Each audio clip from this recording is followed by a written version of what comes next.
to a sporting event, the atmosphere before a game, I think Game Time Decisions has that same exact atmosphere. This is our arena. This is what we do. There is going to be an energy to Game Time Decisions that you will feel night in and night out. The excitement you get when you lock your bets in, when you're figuring out what you want to do, we can zone in on the biggest games each night. I want this to be the place that people come to before the games start so they feel as ready as possible to lock in their cards. We are going to hit every single one of those markets that you need to know about. We're going to go through every single thing, and I've got a great team behind me that's going to help me get the job done. There is not going to be a better place, I promise you, than Game Time Decisions to get that new information, react to it, and be able to then bet accordingly. We will have everything at our disposal, and we will use that to our advantage. I'm Kevin Walsh. Tune into Game Time Decisions from 6 to 8 p.m. Eastern on SportsGrid. 11 and 12. I know you're going to get Mafia excited here. Hot and bothered. You got to put Aaron Rodgers here and the Jets at 11. I would put him higher, but again, he barely played football last season. They've addressed their offensive line. It's not going to be great. The depth at wide receiver is a problem for me. Defense, perhaps the best in the National Football League. If Rodgers plays 14 games, they're probably going to win that division over the Bills. Pharrell Coast to Coast, only on SportsGrid. Rory Mack, it's going to be remembered. It will be a lasting image from the 2024 United States Open, just like Bryson DeChambeau's 55-yard bunker shot. We love big-time winners. Like, you win a championship, we want to hear from you. You get the stage. Sometimes it's emotional. It's a great watch. We know we also love the losers who said, you know what, I just can't believe I folded down the stretch. Let me face the music here. You sort of get a new light there. The Early Line, only on SportsGrid.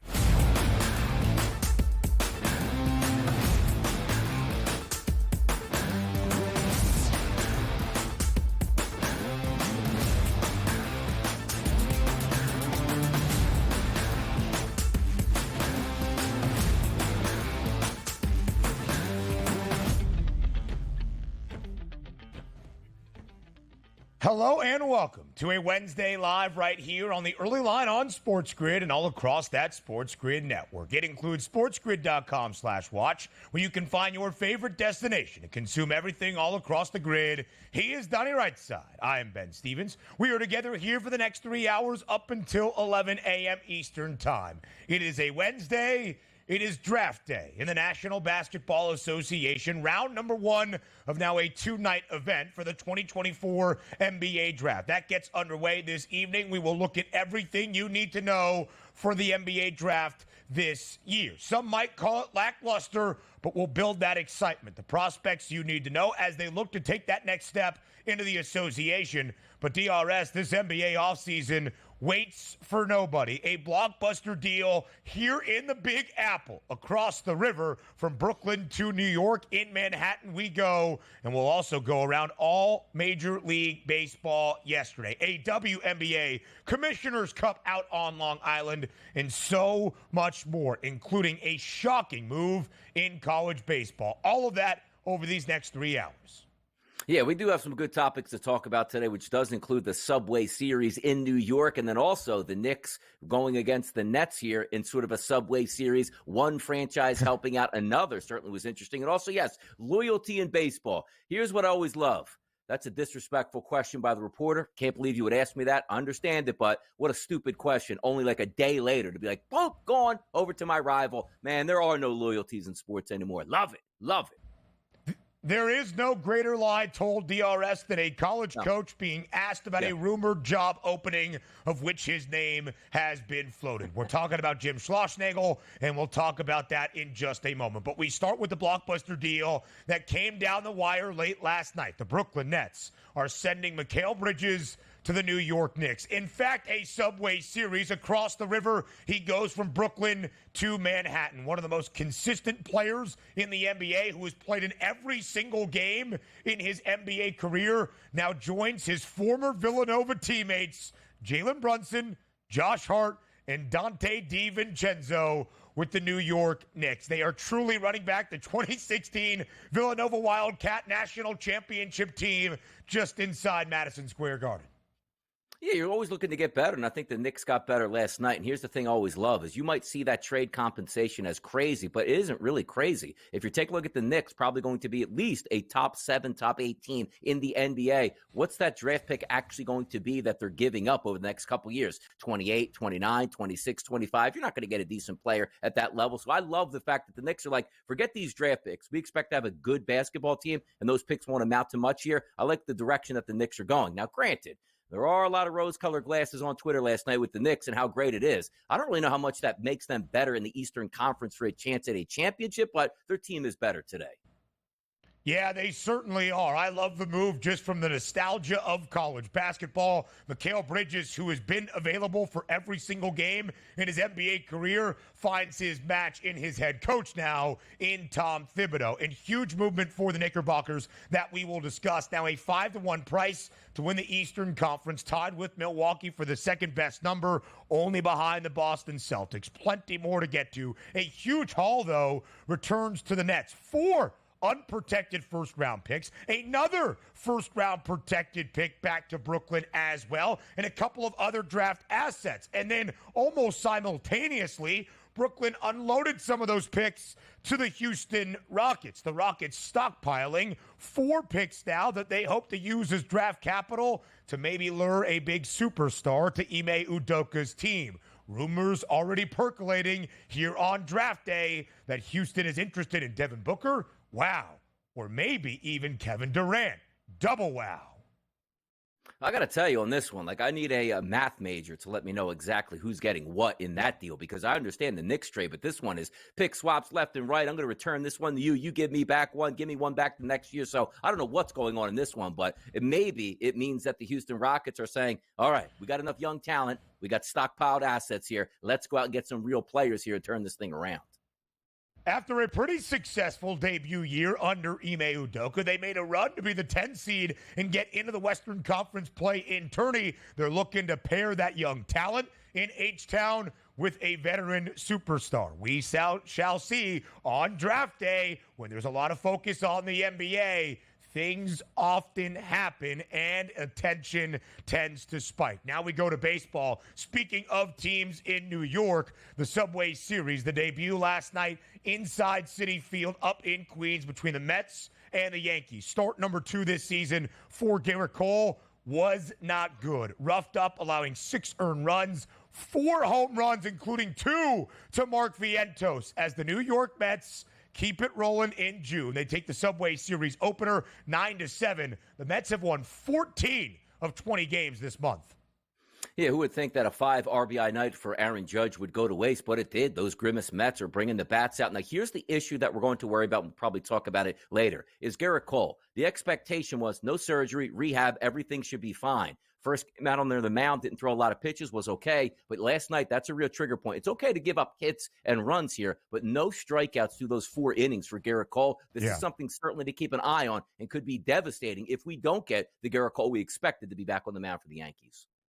Juan Soto had a home run. Aaron Judge had another home run and 5 ribbies. The Yankees tried to rally late, but just not enough. The Mets take the opener 9-7. Garrett Cole now this year 0-1 with a 9.00 ERA. Still the ace of the staff, though, up in the Bronx. An aces affair yesterday in the Motor City. Ranger Suarez getting the start for Philadelphia. Tarek Skubal on the other side. And Skubal bounces back from 2 consecutive L's that he took with maybe one of his best starts of the year. 7 innings of shutout work, only allowing 3 hits and striking out 7 against the Phillies, one of the best offenses in all of MLB. The Tigers even this midweek set against Philadelphia 4-1 in the victory. Yeah, the Phillies are certainly not in any hurry here to make any moves, and certainly when you lose on the road to one of the better pitchers in baseball, it's not a crime. But the one thing that you're seeing from opening day till now, and a lot of teams are going through this, the bottom half of that order, Sosa, Merrifield, Pache, and Marchand. You know, that was, or Marchand, I should say, that wasn't one of those lineups that you figured in the first part of the season, like, ooh, let's see what happens. A couple injuries here, guys got to get back, but also the Phillies probably on the hunt to make a trade to improve that outfield here. But having said that, great pitching performance by Skubal, and you can't be sensational every night. Ranger Suarez, 6 innings pitched, 4 earned runs, 9 hits. It's going to happen sooner than later, but that's a nice win for the Tigers. One I saw staying under yesterday, but I thought the Phillies would win that game still. Just the second loss of the season for Ranger Suarez, who is now 10-2. The ERA entering yesterday, the best in baseball, 1.75. Now slightly over 2 at 2.01. A championship on the line last night on Long Island at UBS Arena. The WNBA Commissioner's Cup between the New York Liberty and the Minnesota Lynx. Two of the best teams in the NBA. Two of three teams that had at least 13 wins this year entering. And the Lynx entered on a 6-game win streak overall. Make that 7 straight. And a cup to go with it. 94-89. Minnesota knocks off New York, winning outright as a 5.5-point underdog. Look, going through that Commissioner's Cup, when you have the best record there, you love to have home court advantage. Not necessarily last night here as it played out, which you saw the post-game comments from some of those players. Hey, look, we want to be in our own building. It's sort of unfair. You still want to go out and win that basketball game, and it's in your region, but home court advantage for a reason. You play in your own building. We might have had a different story yesterday. Nafisa Collier, incredible last night for Minnesota, 21 points. Bridget Carlton, 23 as well to pace the Lynx. As we go to the Euros, yesterday was decisive. England wins the group, but we also see Slovenia and Denmark advance as well. Soccer synopsis quickly? Yeah, that is it. That's my synopsis. Sounds good, DRS. As we go to the big news yesterday in college baseball, less than 24 hours after leading Texas A&M into Game 3 of the College World Series Finals, their head coach, Jim Schlossnagle, leaves A&M to join Texas to go to their most bitter rival. We will have plenty more on that news later on. More around MLB up next.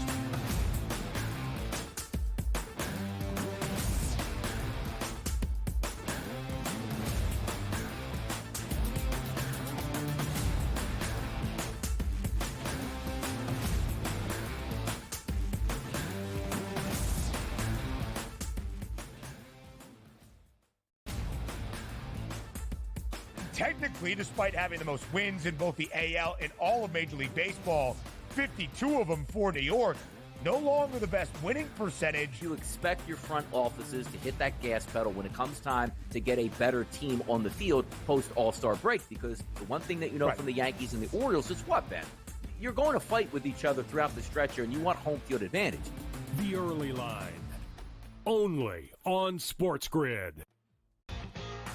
You know, this guy is the mad scientist. I mean, he's all about green density. So in my mind, I feel like he's going to have the green speeds dialed in and the angles he needs to land them and all that sort of stuff.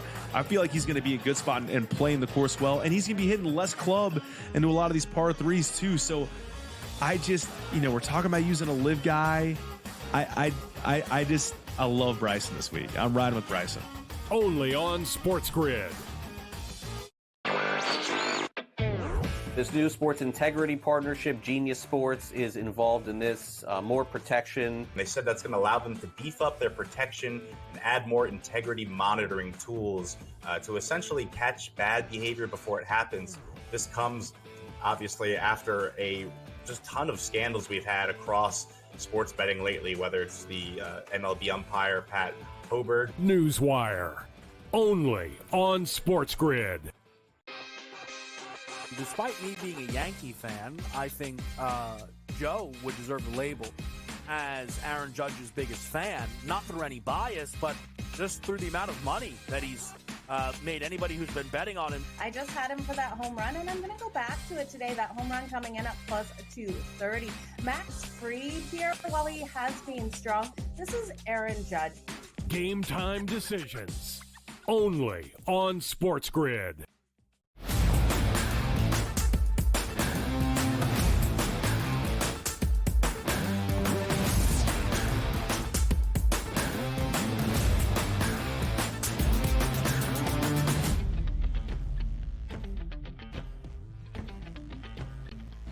It is draft day in the NBA. The 2024 NBA draft gets underway tonight over in Brooklyn. It is round number 1 of a 2-night event. We will look at everything around the association draft a little bit later on. But it always makes me laugh, DRS, when we have a big event on any off-season calendar for any of the professional sports leagues, how things start to tick up in terms of activity and intensity.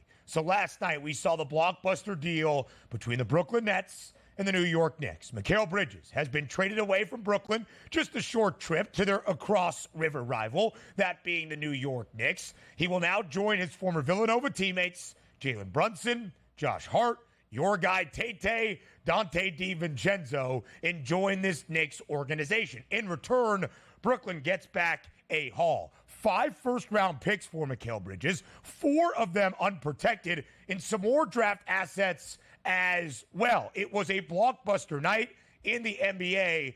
What is your reaction first from the Knicks side of things to add Mikal Bridges? What does it do in your estimation, DRS, to the Knicks' ceiling of truly being a conference contender?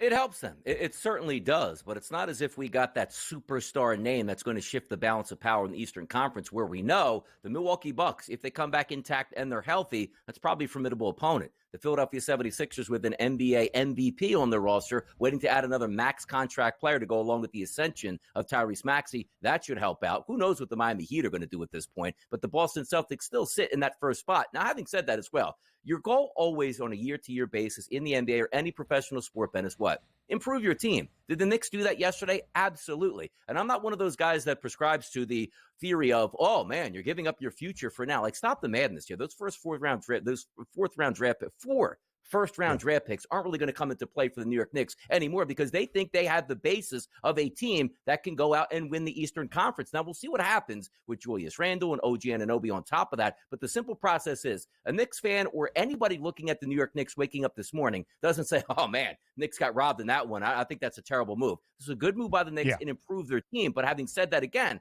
I don't know how it impacts the Eastern Conference when I say, you know what, the Knicks can go out and win the East. Will they be competitive? Yes. Will they be more competitive than last year? Maybe so. But I don't know if this moves that pendulum that says, you know what, I really have to worry about the Knicks. But a solid move nonetheless. 6 seasons in the NBA for Mikal Bridges after being drafted in the opening round out of Villanova. He started his career in Phoenix, was traded midway through 2 seasons ago. That's 2022-23 from the desert out to Brooklyn, where he played a year and a half. Now, he is a great player. He is probably one of the best wing defenders in the NBA. He has averaged nearly 20 points in 3 of the last 4 NBA campaigns, and yet he has never been an all-star. Is he the piece that elevates New York to being a true NBA title contender? I don't believe so. But from the nostalgia of Nova, I mean, what more could you ask for? The group chat was popping. The group FaceTime, as Josh Hart shared out yesterday. Jay Wright, their former head coach, they're at Villanova tweeting out this morning. The vibes are high for the Villanova New York Knicks. Mikal Bridges, Donnie DiVincenzo, Josh Hart, and Jalen Brunson all won a national championship together back in 2016 in college basketball. And as I said, if you were going to play for a coach that could really test your limits in terms of availability and how many minutes he could log, it would be Tibbs.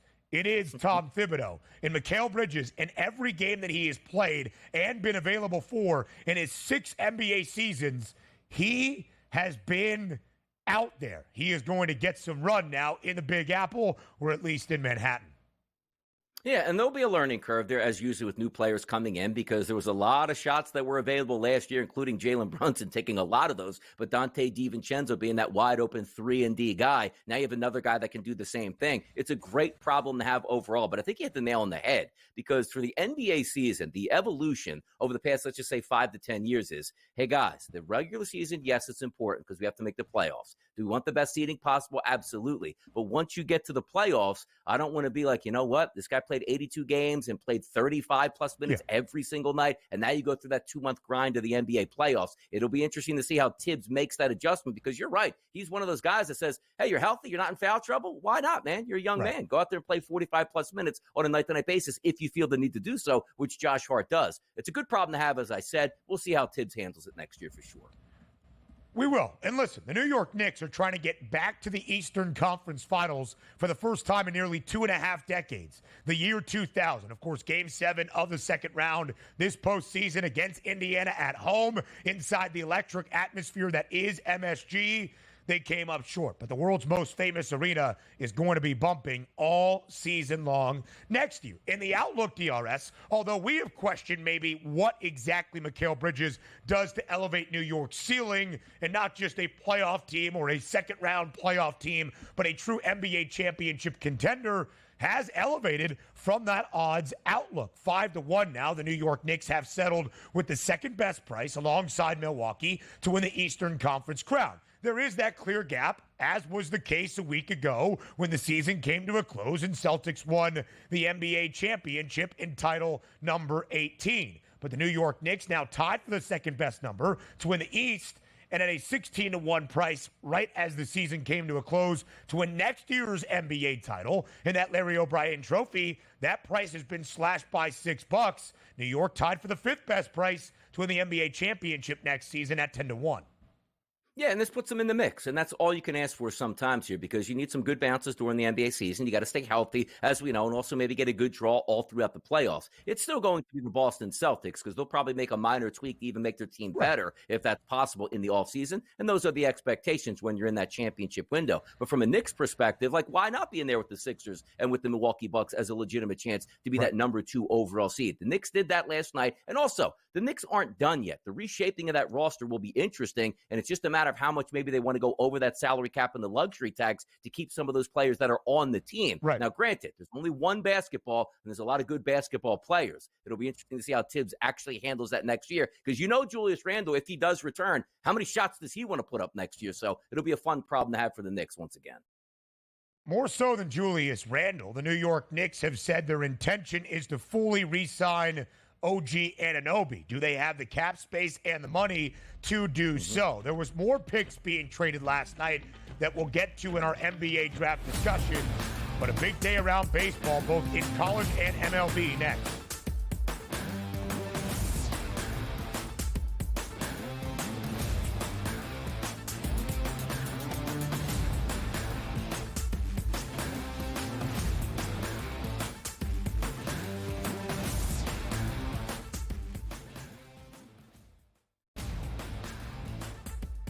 Technically, despite having the most wins in both the AL and all of Major League Baseball, 52 of them for New York, no longer the best winning percentage. You expect your front offices to hit that gas pedal when it comes time to get a better team on the field post All-Star break, because the one thing that you know from the Yankees and the Orioles is what, Ben?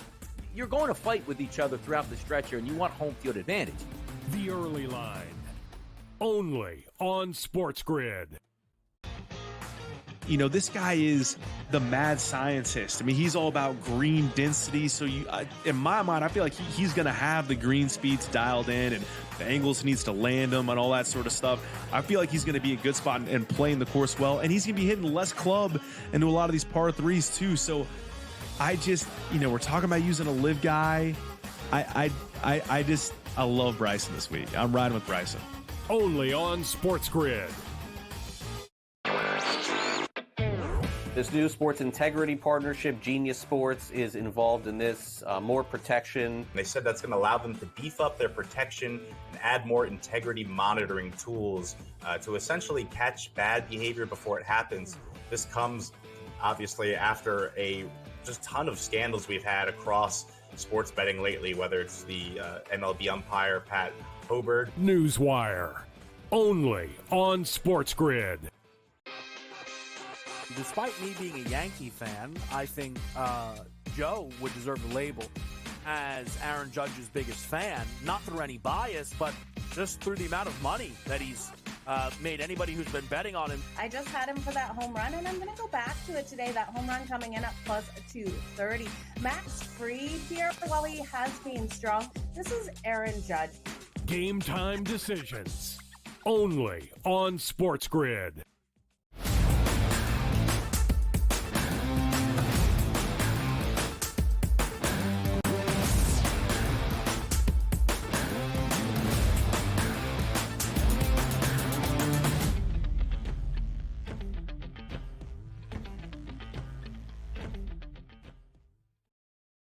A big day on the baseball diamond and perhaps off of it. We'll get to Major League Baseball, our daily recap here on this Wednesday on the early line from a full Tuesday card around MLB. But it was the final topic in the quick story we hit on to end out our opening segment, the 7 in 7. Maybe you saw yesterday, it caused a lot of social media conjecture, even if you were not a big fan of the happenings in Omaha at the Men's College World Series or know a ton about college baseball, because you know rivalries in a Lone Star State. Texas and Texas A&M have not been in the same conference since 2011. But next Monday, July 1st, 5 days away, once again, when the Longhorns join the SEC, they will be right alongside their foes, the Aggies, which made yesterday's news even more stunning.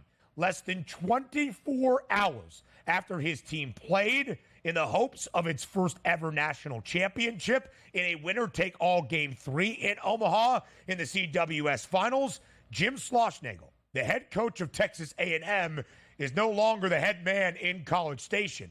He is left to become the head baseball coach at Texas. DRS, this was starting to be leaked and reported on Monday afternoon, the day that A&M was hoping for its first men's national title since prior to World War II in its athletics department history. But Jim Schlossnagle, after A&M suffered a defeat in Game 3 to Tennessee, seeing the Volunteers crowned atop the Rocky Top mountaintop in college baseball, Schlossnagle was asked about those rumors starting to percolate. He took offense to the question. He called the reporter selfish, and he uttered these words: "I took the Texas A&M job to never take another job in my career."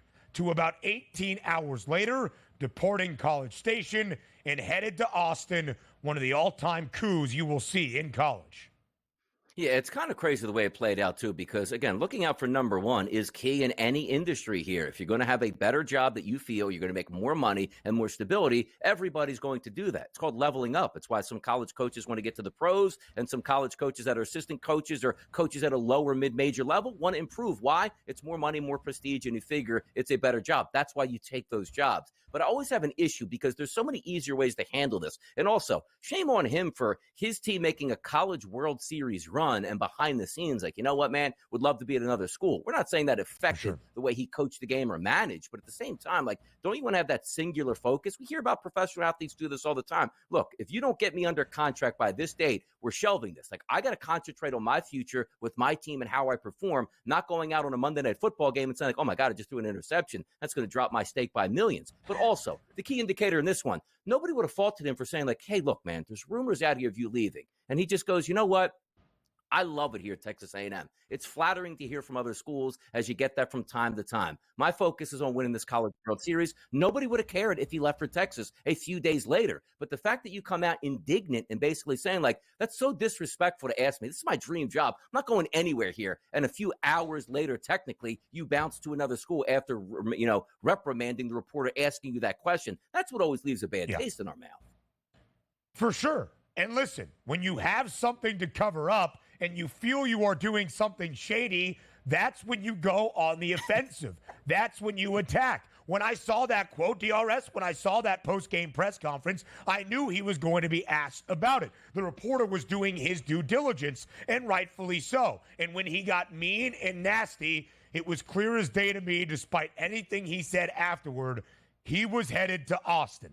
Again, the quote, lying through his teeth, I left my family to be the coach at Texas A&M. I took the job at Texas A&M to never take another job again.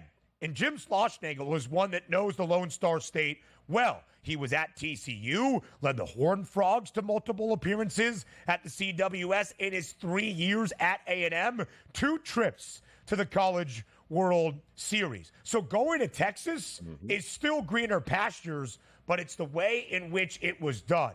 Nasty business to leak that out the day of Game 3 of the Men's College World Series championship set with a national title at stake. You feel for the players for the Aggies that don't even get to celebrate their accomplishment of getting A&M into the College World Series championship set for the first time in program history.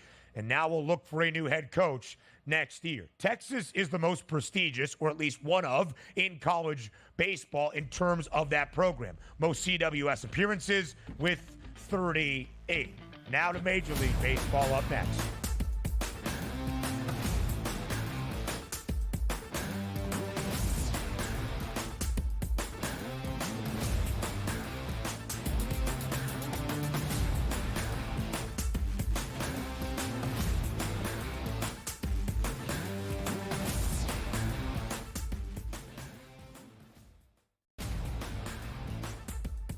Technically, despite having the most wins in both the AL and all of Major League Baseball, 52 of them for New York, no longer the best winning percentage. You expect your front offices to hit that gas pedal when it comes time to get a better team on the field post All-Star break, because the one thing that you know from the Yankees and the Orioles is what, Ben? You're going to fight with each other throughout the stretch here, and you want home field advantage. The Early Line, only on SportsGrid.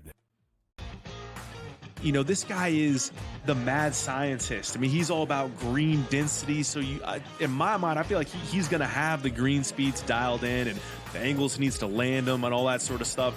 I feel like he's going to be a good spot and playing the course well. And he's going to be hitting less club into a lot of these par threes too. So I just, we're talking about using a live guy. I love Bryson this week. I'm riding with Bryson. Only on SportsGrid. This new sports integrity partnership, Genius Sports, is involved in this. More protection. They said that's going to allow them to beef up their protection and add more integrity monitoring tools to essentially catch bad behavior before it happens. This comes, obviously, after a just ton of scandals we've had across sports betting lately, whether it's the MLB umpire, Pat Hobert. Newswire, only on SportsGrid. Despite me being a Yankee fan, I think Joe would deserve the label as Aaron Judge's biggest fan, not through any bias, but just through the amount of money that he's made anybody who's been betting on him. I just had him for that home run, and I'm going to go back to it today. That home run coming in at plus 230. Max Fried here, while he has been strong, this is Aaron Judge. Game time decisions, only on SportsGrid.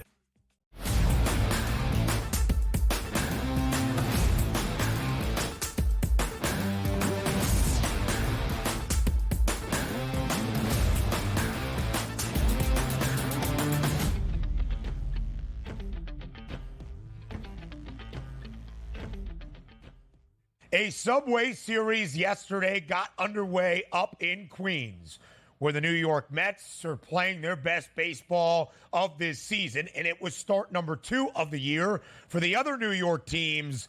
That's Garrett Cole. DRS, the opener, goes to the Amazons, 9-7. They got to Garrett Cole early and often. Only 4 innings of work for Garrett Cole. He allowed 4 home runs, 6 earned runs in total. Did not record a single K. Did have more pitches than his first start of the year. That was 62 with more than 70 yesterday, but he got roughed up. The record now 0-1 with a 9.00 ERA. And despite a late rally from the Pinstripes and 5 RBIs from Aaron Judge, the New York Mets are 14-6 in the month of June.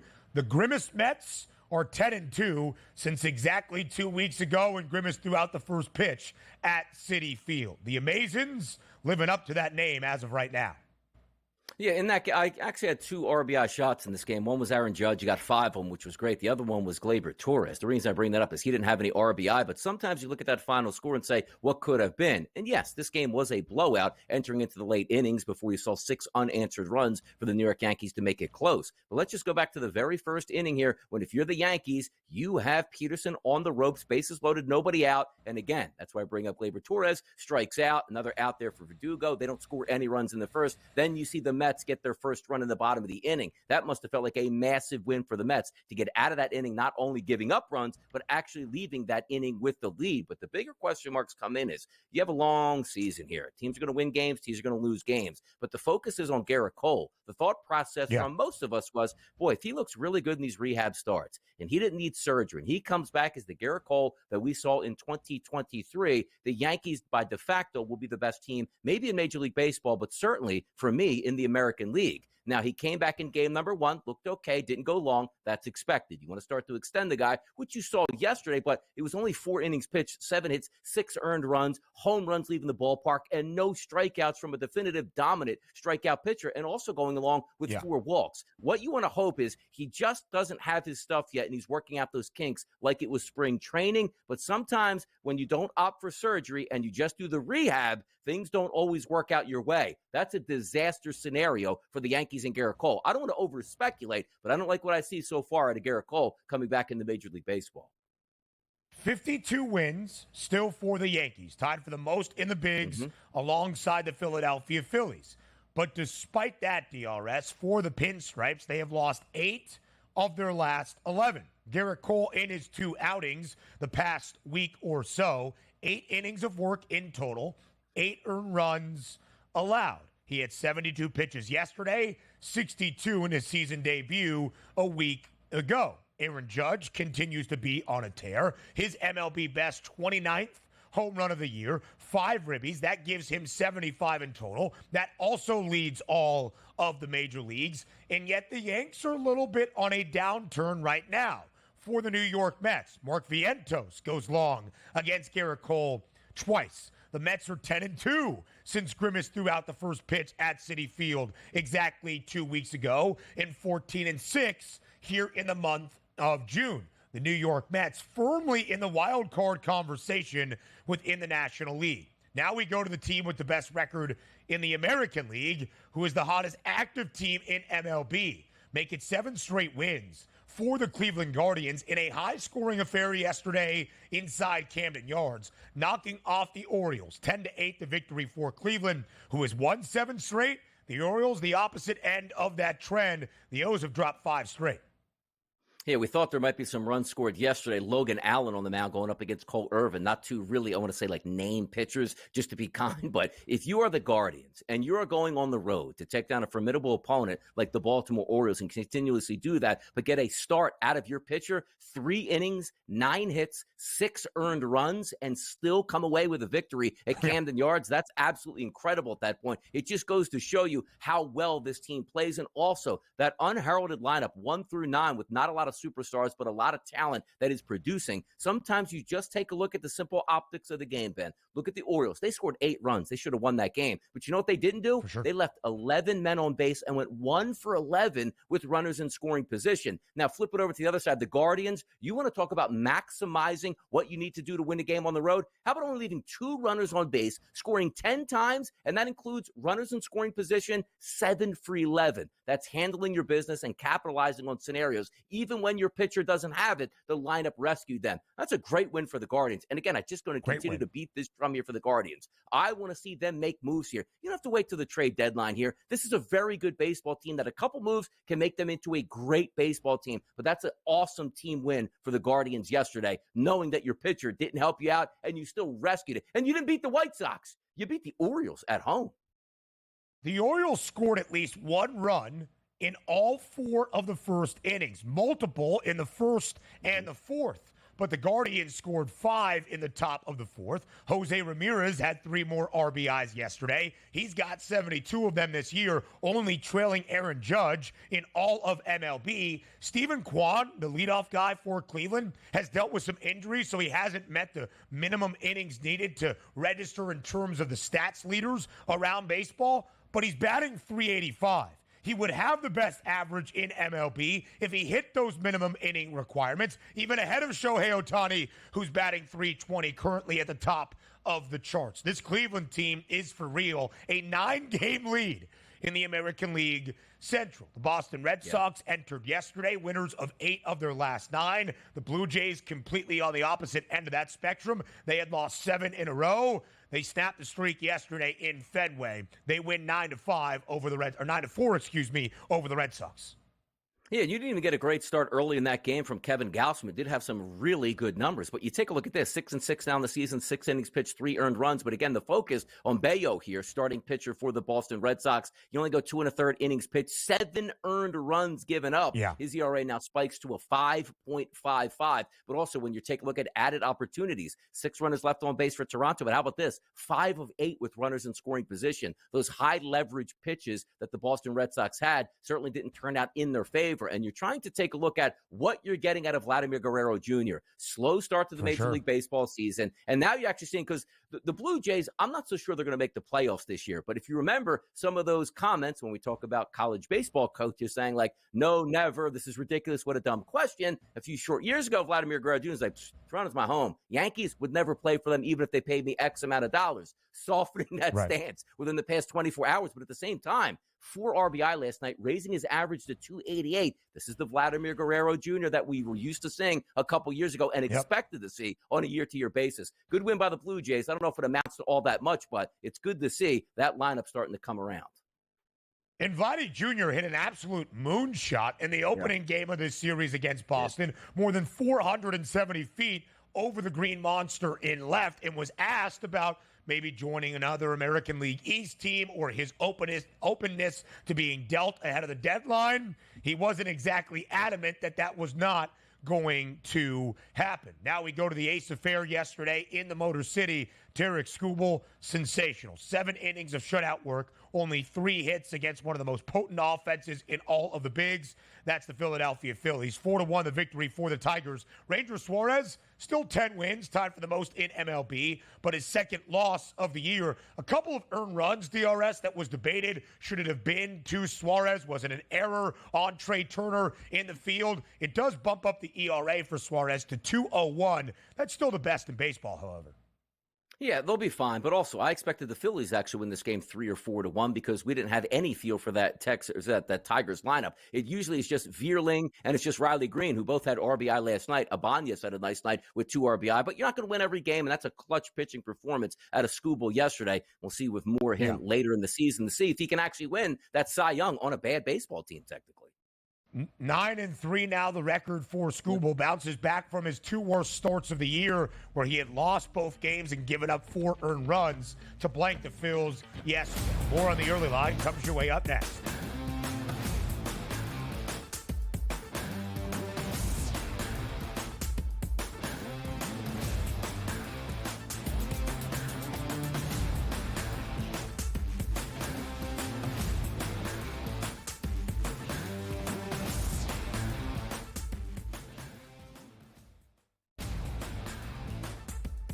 Technically, despite having the most wins in both the AL and all of Major League Baseball, 52 of them for New York, no longer the best winning percentage. You expect your front offices to hit that gas pedal when it comes time to get a better team on the field post All-Star break, because the one thing that you know from the Yankees and the Orioles is what, Ben?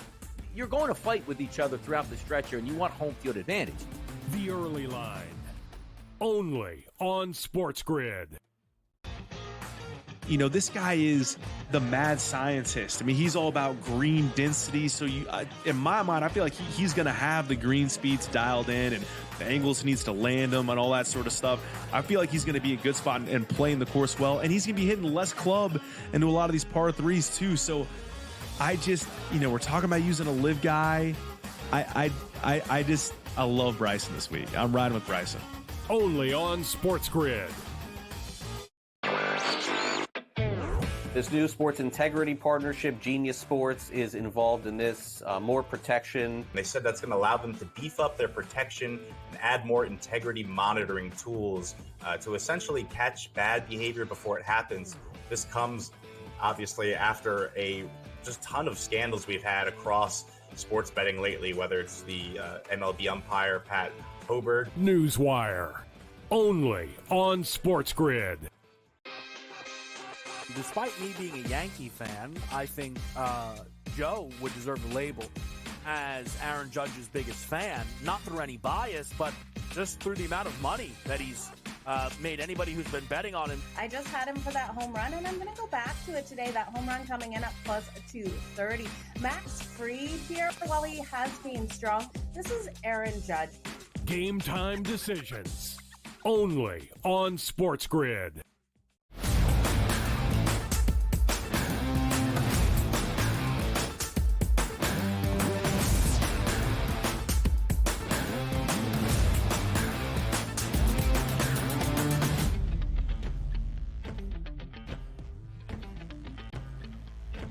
We continue to go around Major League Baseball, looking back on a full Tuesday card before we dive fully into draft day and all the news around the NBA. He's Donnie right side. I am Ben Stevens. A dead even pick'em yesterday, DRS, in Milwaukee. 108 money line price for Texas, minus 108 money line price on the other side for the Brew Crew. A total of 9 stays well under as Milwaukee wins 3-1 over Texas. Bryce Wilson got the start yesterday for the Brewers. He was great on the bump. Milwaukee has now won the first 2 games of this set against the Rangers, who entered this midweek series in Milwaukee, riding a 4-game win streak that has come to a close.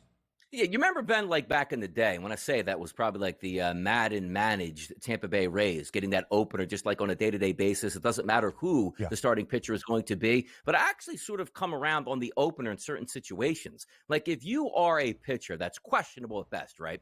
You start them in the first inning here. Where are you going through, Ben? The heart of that order, they're probably going to get dinged around here. But you saw yesterday the Milwaukee Brewers bring in Milner. 2 innings pitched. He still gave up an earned run. But Wilson, who's not a great pitcher, was able to go 6 innings because you sort of give them that jump start once you get through that lineup to start at the end of the lineup as opposed to the first part of the lineup. So there might be something to having an opener when you don't have a great pitcher on the mound. But having said that, we've been waiting a long time for the Texas Rangers. They're finally starting to get healthy at this point.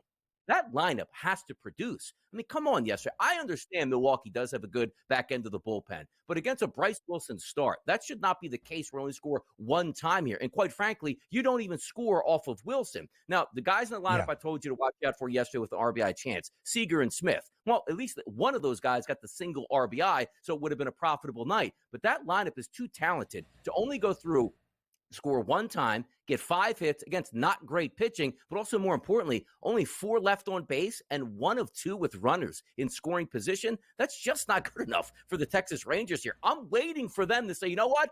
We were champions here. Where is that championship run coming, and where's that pedigree? Haven't seen it yet. It has not been there this year in a World Series defense, at least to this point. The Tampa Bay Rays back to 500 for the first time since June 5th in a blowout yesterday of Seattle. 11-3 the final at home in the Trop for the Rays, who are actually a home underdog as Luis Castillo got the start for Seattle. DRS, you said it yesterday. Luis Castillo this year really only in name, allowed 4 earned, only won 5 1/3, is now 6-9 this year with a 3.79 ERA. The Rays score 11. It was a tied game at 2-all. After 5 innings, the Rays plated 4 in the 6th, 3 more in the 7th, 2 runs in the 8th to pull away. And we also talk about Littell being a better pitcher at home, which most pitchers are, particularly when you're pitching in and down at the Trop. 5 innings pitched, 2 earned runs, did the job there. But also, you're right, on the other side, Luis Castillo was brought over to be the ace of the staff and be that next-level guy to lean on. Certainly didn't provide that with you yesterday. 5 1/3 innings pitched, 4 earned runs. He did throw over 100 pitches, and his ERA isn't devastatingly bad at 3.79. He's just not delivering what you thought would be expected. 45-37 now on the Mariners. Here's the problem. Like, the Mariners were running away with that division. Nobody's really coming from behind to try to take over that division per se, but also we talk about like the run differential. Like, they're just squeaking by at this point. So we'll see where they go. And they're in a down spot here, playing on the road in some difficult teams and difficult ballparks. I understand it. You just expect better. Like that lineup, 3 guys left on base, so you weren't really having any attacks. Runners in scoring position, 0 for 2. Like, where are the base runners? Where are the runs? Because again, you wouldn't get a great pitching performance out of the Rays. It wasn't like there's a dominant ace on the mound. They're just slipping around right now. Well, they're not exactly so far ahead anymore. Seattle has dropped 6 of its last 7 games. The Astros second longest win streak active right now in MLB, make it 6 in a row. They beat the Rockies yesterday. You should beat one of the worst teams in the National League, and Houston accomplishes that.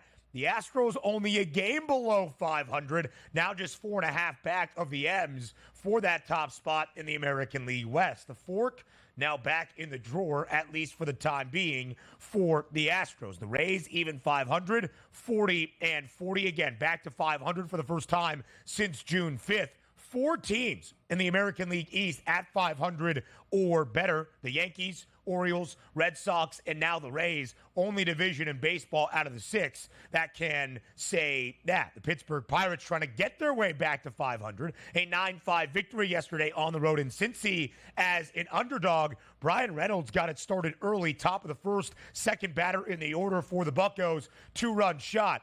That extends his hitting streak, DRS, to 22 consecutive games. Pittsburgh wins 9-5. Yeah, by the way, you're taking a look at the Reds here also. They scored 5 runs, but how about this, Ben? 3 of 15 with runners in scoring position. I mean, get some base hits here. You might be able to win that baseball game. But also, on the flip side, you're looking at the Reds. You know, you're probably not going to have a great night on the mound when you're throwing up actively during the game on the mound, which Hunter Green was doing. 4 innings pitched, 6 earned runs, only 5 Ks here. I mean, there's one thing like gutting it out and leaving it out on the ball field. And there's another thing where the team goes, hey, you know what? Maybe he doesn't have his stuff tonight. We should go get him. So Hunter Green, he actually said he wasn't sick, just overhydrated once he got out to the mound, but didn't work out in their favor. 14 total runs here. It's good offensive performance by the Pirates. Literally gutting it out and leaving it all on the bump. Yeah. The Reds got off to a great start in June. 7-1 to begin this month, trying to find their way back into the NL Central conversation. They've now dropped 9 of their last 14 games, even after winning the opener against Pittsburgh 11-5 on Monday evening. Now we make the sharp transition to the NBA draft. DRS, we shared this story in terms of the trades yesterday, the blockbuster between Brooklyn and New York. Mikal Bridges joins his Villanova teammates with the Knicks. In return, Brooklyn a haul of draft picks, 5 first-round selections, including 4 that are unprotected, and some more draft capital. Then Brooklyn almost simultaneously dealt some of that draft capital back to the Houston Rockets. The Rockets have now amassed a ton of picks, pick swaps, picks outright. Too long didn't read. Pretty much the version, as we will discuss here on draft day in the NBA. Houston is stockpiling picks to try to make a lucrative trade offer to maybe go out and acquire a big star in the association. The Rockets have rumored interest in names like Devin Booker or Kevin Durant. There is plenty to discuss as the activity picks up here on draft day in the association. A full breakdown of everything you need to know. A scene setting next.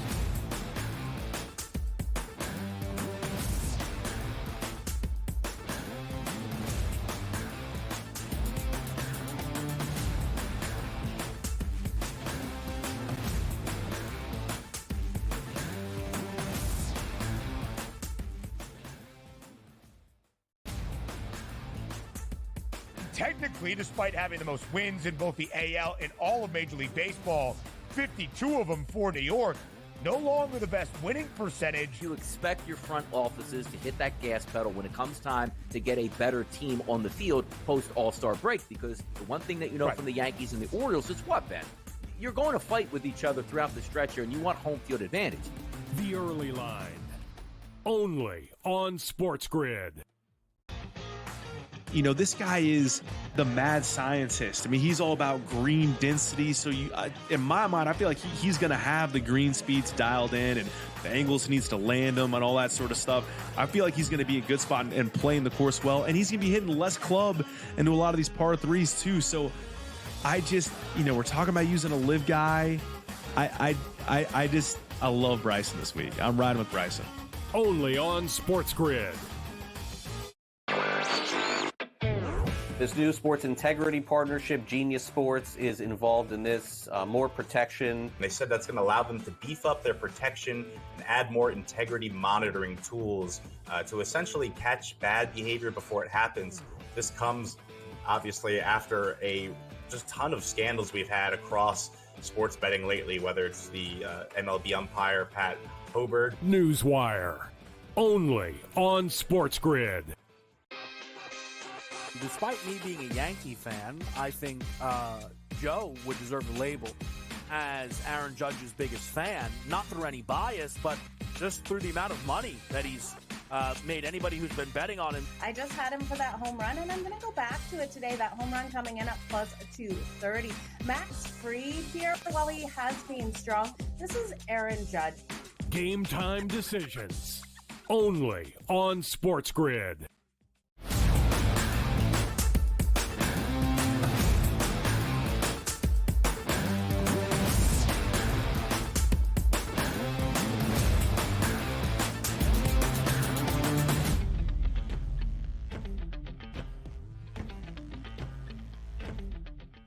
It is draft day in the NBA. Round number 1 of the 2024 NBA draft is tonight inside the Barclays Center in Brooklyn. We will get you set with everything you need to know. But Donnie, as we said early in the show, whether it's the NFL draft or any notable date on an off-season calendar for one of the big professional sports leagues, when you have something that stands out, activity starts to ramp up around the league. It's what we saw last night. Mikal Bridges traded from Brooklyn to the New York Knicks. In return, the Knicks sent back 4 unprotected first-round picks, another first-rounder in multiple other draft assets. Brooklyn then turned around and made another deal with Houston to stockpile a ton of picks and send them to the Rockets that the Rockets are hoping to use to lure a big-name player. Potentially names like Kevin Durant, Devin Booker, those have already been floated. I bring this up, DRS, once again, because the Rockets, who were even 500 last year, 41-41, with a ton of talent on this team and a young nucleus under Ime Udoka in his first year in H-Town, now trying to bring in that big superstar to elevate their ceiling once again. Houston is slated to pick 3rd tonight in the 2024 NBA draft. So, what do you make of everything that we have seen in the last 24 hours and how it sets the stage for the NBA draft this evening? It's interesting because, again, we don't have the big names of the draft that we typically would want and say, okay, let's flip picks here. I want to get this guy number 1 or number 2, but more down the line stuff, which is where the NBA usually operates. You're not stockpiling draft picks, so you can use all of those draft picks down the line. Like the NFL, right. You could probably say, like, hey, man, we got 4 first-round picks. We're really going to, go ham on this and get some starters. That's not the way the NBA works. You're stockpiling those draft picks so you can be a bad basketball team on the court, get a lot of high draft picks for yourself. Once those high draft picks turn into very good players, at least you think they're going to be good players, right. You flip those draft picks for established talent. And you're taking a look at the Rockets last year, who really pushed the Golden State Warriors down the stretch to try to get into the playoffs. So this is a team next year with expectations of making it into the playoffs. The only thing they're missing is not a lot of young talent coming onto the roster. Let's just say the number 3 overall pick. It's getting that true veteran superstar. And they go, all right, kids, follow me here. This is what we're going to do next to take this team to the next level. But having said that also, looping in the Phoenix Suns here, which we've been told multiple times by their owner, Matt Ishbia, look, I don't give a damn about picks here. I want superstars. These guys are good enough to win. We have to make some minor tweaks. I don't think those minor tweaks are like, yeah, you know what, get rid of Durant or get rid of Booker. That was the whole MO is we need superstars. Now we just have to get the right coach and the right fit here, and I'm going to continue to flip these draft picks if I have them for established players. So that's the only interesting thing, that they're looking towards Phoenix to poach one of Phoenix's players when Phoenix has always told us in the last, year, no, we're a superstar team. We're looking to add on, not make any changes from superstars leaving town. Yeah, it will be really interesting to see if any of these deals come to actually go through, if any of the rumored names are out there. What we need to know is the Rockets have a ton of draft assets and capital that could present an enticing offer to somebody around the NBA. Believe me, there will be so much NBA draft coverage on today's show. We showed you the full draft order ever so briefly. Let's highlight a couple of the things that you need to know. The Atlanta Hawks select number 1 overall. The Hawks, who finished 10th in the Eastern Conference and played a game in the play-in tournament, had a 3% chance to get that number 1 overall selection, of which they did. The Pistons, who finished with the league's worst record for a second consecutive year, will draft 5th overall for a 3rd consecutive NBA draft. the ping pong balls never really favor Detroit. Washington has pick number 2. We talked about the Rockets standing at number 3. The San Antonio Spurs, who won the sweepstakes last year in a much more lucrative NBA draft to get Victor Wembanyama, have 2 top 10 picks, 4th overall, 8th overall. Those are probably some of the big storylines just in the overall draft order, DRS, before we break down the prospects and the odds that follow suit. Yes, and also we have to understand something. Like as of yesterday, you're looking at the draft like, you know what? The NBA cycle's sort of down right now. We saw J.J. Redick become a head coach here, but now you got those big trade moves last night. Who's to say we're not going to get any more of those type of trade deals before the NBA draft even starts for tonight? Right. So a 2-day affair here. Obviously, the SportsGrid Network going to have the boys in studio and get you covered, but it does add to some intrigue here and some fuel to fire, which could we see a big trade go down before the draft or actually during the draft tonight? There will be a lot of conversation and speculation around those ideas. Now, the names you need to know that will walk the stage tonight in Brooklyn, hearing their names called early and often. Lottery picks, the odds associated, and who will go first overall to the Atlanta Hawks. That's what we'll discuss when Hour 2 starts after the break.